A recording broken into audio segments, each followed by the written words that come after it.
अभी तक हम आपको काफ़ी बता चुके हैं कि पाकिस्तान के अंदर कुछ रिपोर्ट्स आई थी कि 7.7 है रेक्टर स्केल की मैग्नीट्यूड इसका जो अर्थक्वेक का है जो पाकिस्तान में आया, जिसके झटके अफगानिस्तान और हिंदुस्तान तक भी देखे गए हैं। लेकिन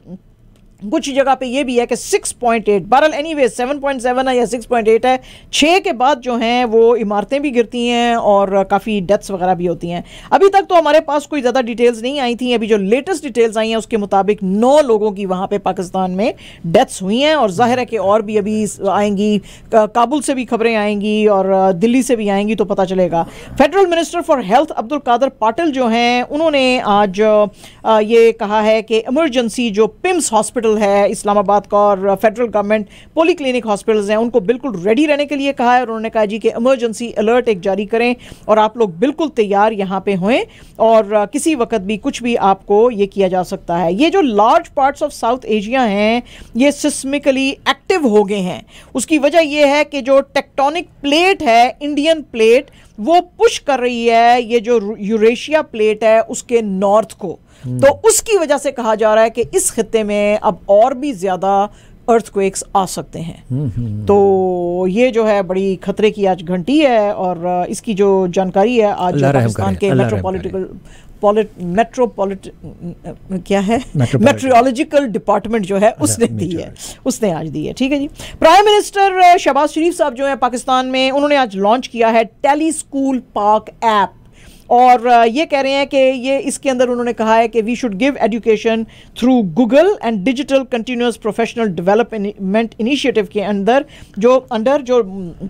बच्चों को लैपटॉप्स भी दिए गए हैं और वो कहते हैं कि ग्रेड 1 से ग्रेड 12 तक सारे बच्चों को डिजिटल जो एजुकेशन है वो देनी बहुत ज़रूरी है और इसके अलावा डिजिटल एजुकेशन के लिए टीचर्स को ट्रेनिंग देना भी बहुत ज़्यादा ज़रूरी है। उन्होंने कहा जब मैं पंजाब का चीफ मिनिस्टर था तो मैंने ऑर्डर्स दिए थे कि 40 ट्रेनिंग जो सेंटर्स हैं उनको फ़ौरन इक्विप किया जाए डिजिटलाइज इनिशिएटिव्स के अंडर और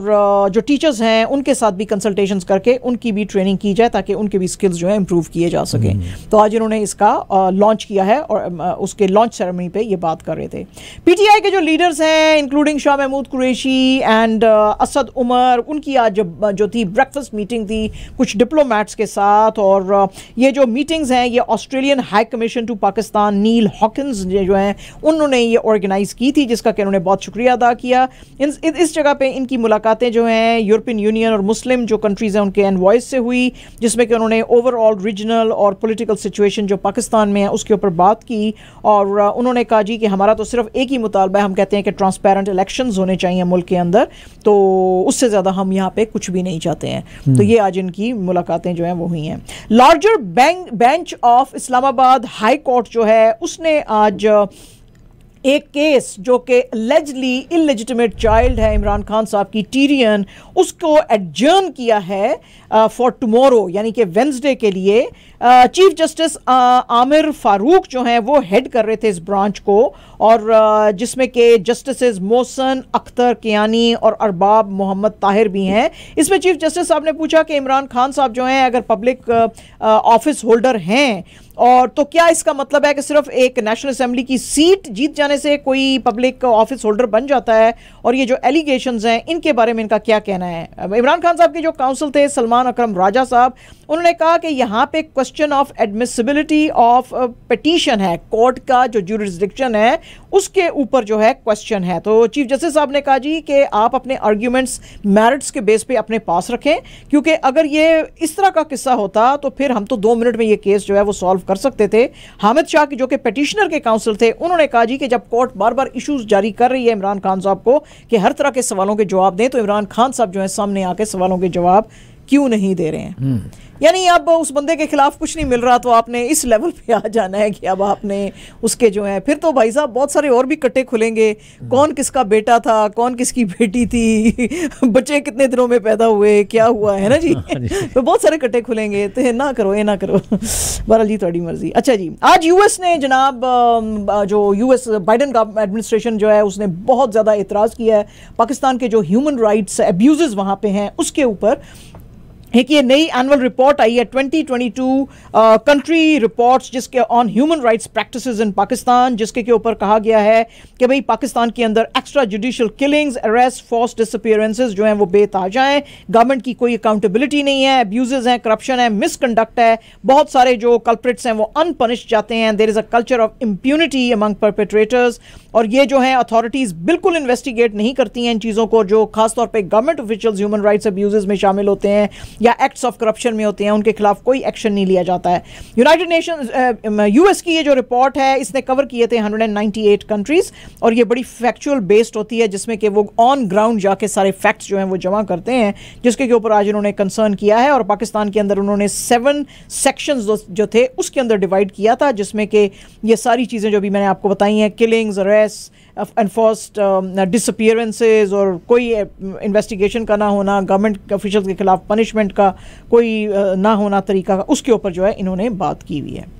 एंड जनाब एमी एटक जो कि बड़ी मशहूर आजकल हो गई हैं, बड़े जो हैं उनके वो प्लेस चलेस भी आ रहे हैं, उन्होंने मैरिलिन मनरो बनने की कोशिश की है। फैंस तो बड़ा उनको देख के पागल हुए हैं, मुझे तो कोई ऐसी वो मैरिलिन मनरो लगी नहीं है, पता नहीं अब कैसे लोगों को लग रही है। बालाजी उन्होंने वही वो ब्लॉन्ड से बाल करके मैरिलिन मनरो, हाँ वो ऐसे करके और वो बनने की कोशिश की है, but she is looking so different, I don't think so. तो बहरहाल जी उन्होंने डाली है, अब आप देख सकते हैं उनके ट्विटर, उनके इंस्टाग्राम स्टोरीज में उन्होंने डाली है, देखें और आप बताएं। अच्छा जनाब, आज थी 45th बर्थडे रानी मुखर्जी की, और आपको पता ही है कि अभी उनकी रिसेंटली आई थी एक फिल्म भी आई है जो आपके जिसके बारे में हम आपको बता रहे थे, मिसेस चैटर्जी वर्सेस नॉर्वे। तो आज ये अपनी दुआएं लेने के लिए, अपनी बर्थडे के ऊपर जो हैं शुभकामनाएं यानी कि लेने के लिए कमाखाया जो टेम्पल है गुवाहाटी में, वहाँ पे गई हुई थी, और पिंक कलर का इन्होंने सूट पहना था, बड़े बड़े ग्लासेस पहने हुए थे, और जो है वहाँ पे खड़ी हुई हैं, और लोगों ने आज इनको बहुत सारी बधाइयाँ दी including the industry. Karan Johar साहब जो हैं जी वो देखे गए मुंबई एयरपोर्ट के ऊपर, और देखा गया जो वीडियोज़ वायरल हुई हैं सोशल मीडिया पे कि उन्होंने एकदम भाग के एयरपोर्ट के अंदर करण जौहर साहब ने जाने की कोशिश की, तो अचानक से एक पुलिस वाले ने उनको रोक लिया। उन्होंने कहा भाई साहब किधर जा रहे हो तो आपको अपना आईडी दिखाना पड़ेगा, एयरपोर्ट के अंदर आप ऐसे ही नहीं भाग के जा सकते हैं। तो ये जो सिक्योरिटी चेक था इस पे फिर खैर जी इन्होंने भुखलाट में अपना वो निकाला और इनको दिखाया, और फिर उसने पुलिस वाले ने उसको अंदर जाने दिया। तो लोगों ने आज इनको बेशुमार ट्रोल किया सोशल मीडिया पे। उन्होंने कहा ये कितना मुश्किल है, या कि ये मतलब है ये इतनी भुखलाट में ये जो बड़े सेलिब्रिटीज़ होते हैं क्यों होते हैं कि इनको ये भी याद नहीं रहता कि ये कहाँ पे जा रहे हैं, तो इनके लिए प्रोसीजर फॉलो करना इतना मुश्किल क्यों हो जाता है। तो इनको जो है वो प्रोसीजर फॉलो करने चाहिए। आज सुनील शेट्टी साहब ने जी जम के शाहरुख खान साहब की तारीफें की, और उन्होंने कहा जी कि मैंने उनके साथ काम किया था, मैं हूं ना जो कि आई थी 2004 में,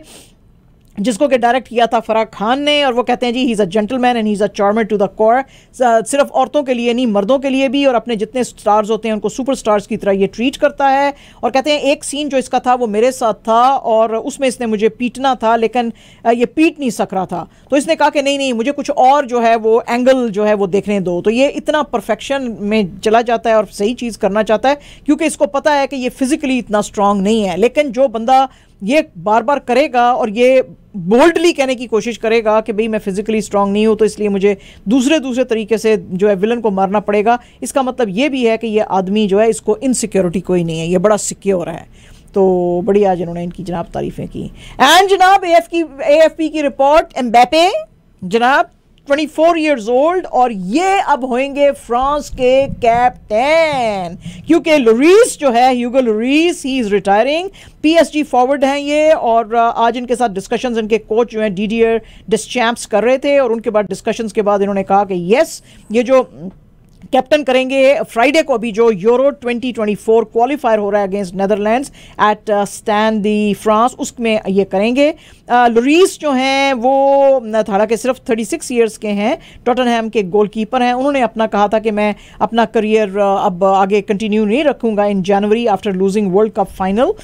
उससे पहले एक महीने दिसंबर में जो हुए थे, और उसके बाद जो हैं उन्होंने खुदा हाफिज कह दिया था। एटलेटिको मैड्रिड के जो अटैकर हैं एंटोइन ग्रिजमैन वो जो हैं अब वाइस कैप्टन हैं, और जो है इस क्योंकि जो मैनचेस्टर यूनाइटेड के सेंटर बैक राफेल वैराने थे उन्होंने भी रिटायरमेंट ले लिया था, जो अर्जेंटीन के खिलाफ दिसंबर में डिफीट हुआ था इनको। तो उसके बाद तो जनाब बड़े बड़े लोग आ रहे हैं। तो एम्बापे तो I love him, he is so talented, amazing amazing, he is a real talent, real talent, he is a good human being, बिल्कुल good human being, is a good player, good soccer player, amazing talent, तो real talent है। Mbappe is a real talent, absolutely real talent. अच्छा जनाब, ये जो हमारे Rafael Nadal हैं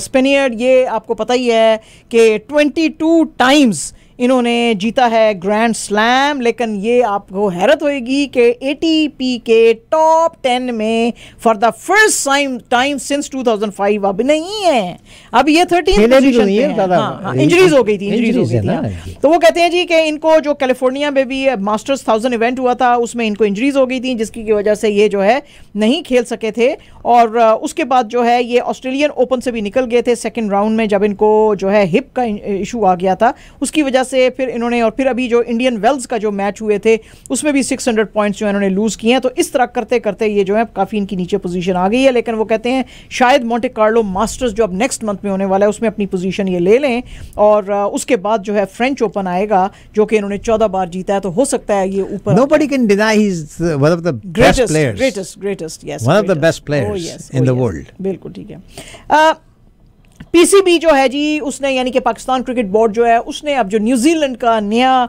limited overs का टूर जो वो करेंगे पाकिस्तान का, उसका स्केड्यूल जो है वो अब निकाल लिया है। और उन्होंने कहा जी कि चूंकि इलेक्शंस हो रहे हैं पंजाब में अप्रैल 30 को, तो इसलिए हम थोड़ा सा इसको ट्वीक कर रहे हैं। ये जो पीसीबी ने कहा कि न्यूजीलैंड क्रिकेट के साथ हमने सहमति के साथ जो है ये चीज़ें सारी जो है की हैं। इस टूर के अंदर न्यूजीलैंड की टीम 5 ODIs 5 T20s जो है वो खेलेगी। इसमें ये जो आएंगे लाहौर में खेलने के लिए 3 T20s फ्रॉम अप्रैल 14 to 17, उसके बाद रावलपिंडी चले जाएंगे 2 फाइनल T20s और 1 ODI खेलने के लिए जो कि खेला जाएगा अप्रैल 20 से 26 तक। और जो टूर है वो एंड होएगा कराची के अंदर 4 ODIs वहाँ पे खेले जाएंगे अप्रैल 30 से मई 7 तक। तो इसलिए ये डेट्स इन्होंने अवॉइड करने की कोशिश की है। अप्रैल 30 तो है ही, हाँ, लेकिन ये अप्रैल 30 कराची चला जाएगा ना ऑलरेडी मैच, क्योंकि ये पंजाब के अंदर हो रही हैं, तो इसलिए वो जो है उन्होंने किया है। और जनाब सिकंदर बख्त साहब हमारे जो पुराने क्रिकेटर हैं उन्होंने जनाब आज बड़े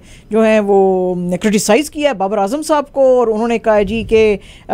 एक यूट्यूब चैनल पर बात कर रहे थे और उन्होंने कहा कि as a captain he needs to learn a lot, some people are born leaders, ये बॉर्न लीडर बिल्कुल नहीं है। और जब इसको कैप्टनसी दी भी जा रही थी तब भी मैं कह रहा था कि ये बहुत ही बैड चॉइस है, इसको समझ ही नहीं आती है कि आगा सलमान और इफ्तिखार अहमद को कैसे जो है वो यूटिलाइज करना है, जैसे कि अभी आपने रीसेंट टेस्ट सीरीज में देखा ही है। और अंडर बाबर जो है वो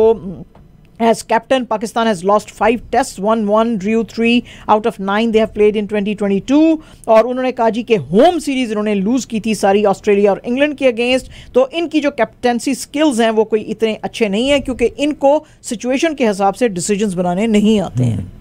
एक तो सिकंदर बख्त जो है ना वो भी जैसे वो हिंदुस्तान के अंदर है ना वो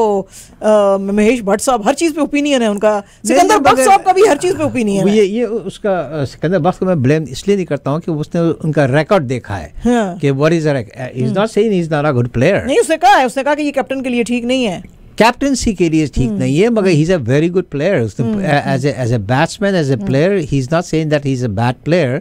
बट एज ए कैप्टन या कैप्टनसी नहीं आती, क्योंकि वो सिचुएशन के लिहाज से आप सही डिसीजन नहीं बना सकता। ठीक है। अच्छा जी, पाकिस्तानी बहुत सारे प्लेयर्स, जैसे अभी आपको फयाज भाई ने भी बताया होगा कि लेजेंड्स लीग क्रिकेट खेलने के लिए दोहा में गए हुए हैं, तो वहाँ पे शाहिद अफरीदी से आज जो है जर्नलिस्टों ने इंटरव्यूज़ लिए और उन्होंने कहा जी कि आपका क्या ख्याल है कि इंडिया को एशिया कप 2023 खेलने आना चाहिए। तो उसने कहा कि येस, BCCI को ये डिसीजन लेना चाहिए, क्योंकि वो कहते हैं पाकिस्तान सेफ नहीं है, Pakistan is a very safe country, और ये हमने कोई जनरेशन तक वॉर्स और फाइट्स जो हैं ये कंटिन्यू नहीं रखनी, हम बेटर टाइज चाहते हैं। लेकिन आप क्या करेंगे, आप किसी को दोस्त कैसे बनाएंगे कि आप उसकी तरफ दोस्ती का हाथ बढ़ा रहे हैं और वो आपसे बात करने को भी तैयार नहीं है। तो वो कहते हैं जी बेशक नो डाउट BCCI जो है बहुत बड़ा क्रिकेट बोर्ड है, लेकिन बड़े होने के साथ आपके ऊपर रिस्पॉन्सिबिलिटीज भी आती है और आपको ज्यादा एनिमीज नहीं बनाने चाहिए, आपको ज्यादा फ्रेंड्स बनाने चाहिए, और जितने आपके फ्रेंड्स होंगे उतने ही आप स्ट्रांग होंगे। वो कहते हैं जी मेरा अपना पर्सनल लेवल पे इंडियन टीम के साथ बहुत सारी दोस्तियां हैं, जैसे अभी मेरी रिसेंटली मुलाकात सुरेश रैना से हुई है और रैना को मैंने कहा तुम मुझे अपना बैट दो,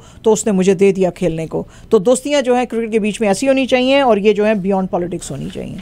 तो जनाब ये आज वाओ यस